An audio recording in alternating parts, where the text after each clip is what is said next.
Hey guys, welcome back to the WODdoc Project 365, episode 1712. Guys, if you're following along on YouTube, jump over to the WODdoc.com and check out all the full-length videos that we house there.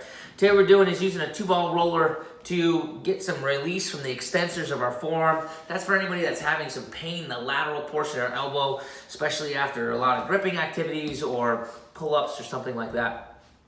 You don't have to use a 2-ball roller like you see here. You can tape 2 lacrosse balls together, 2 golf balls together, something like that. But what you're going to try to do is create a gully and allow these two spheres to work together, so that way you can create some tissue like compression in between the 2 pieces here. Okay, so I'm going to back up and show you what we're looking at here. I'm going to turn my palm completely up like you see right here. And I'm going to start by just scanning the area. I'm going back and forth, looking for any areas of tightness and tenderness. I can turn my palm to the side. I can even start to turn my palm slightly down. But I do want to stay on the extensor surface. So however you guys do that as you're going back and forth, just kind of like keep that part in mind, right?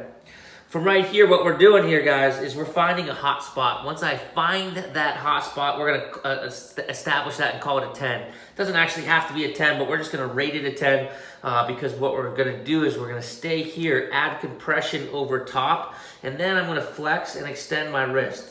Flex and extend my wrist. Flex and extend my wrist. I'm going to do that until that 10 turns into a 5. So the intensity of that hot spot I just found cuts in half, okay? When I do that, when that gets down to a 5, I'm going to go back and forth a couple more times. I'm going to look for another hot spot. Once I find that second hot spot, maybe I don't find one, but if I do, I'm going to go ahead, I'm going to start to flex and extend again until that intensity cuts in half.